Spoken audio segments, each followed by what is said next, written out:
നീ മോള് വന്നല്ലേ? വന്ന് കഴിച്ചോണ്ടിരിക്ക. എന്നാ നീ എനിക്കൂടെ ചോറ് വിളമ്പി വെക്കടി അവളെടുത്ത്. ഞാൻ ഒരു പണി ചെയ്തോണ്ടിരിക്കല്ലേ, ഇതാര് ചെയ്യും പിന്നെ? അതൊക്കെ ഞാൻ ചെയ്യാം. നീ പോ, ചോറ് വിളമ്പി അവളെ അടുത്ത് വെക്കും. ഇതുകൂടെ അവൾക്ക് കൊടുക്കും. അവൾക്ക് ഇഷ്ടപ്പെട്ട സാധനമാണ്. എന്താ പഴംപൊരിയാ? ആ, കണ്ടുപിടിച്ച് കള്ളി. അവളെ അടുത്ത് വയ്ക്കണേ.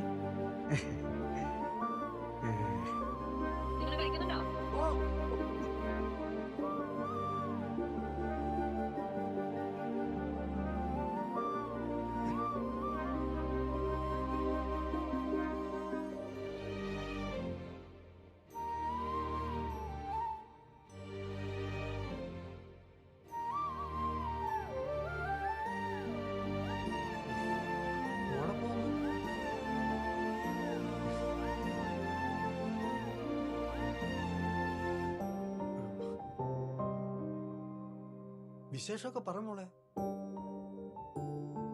അയ്യോ മോളെ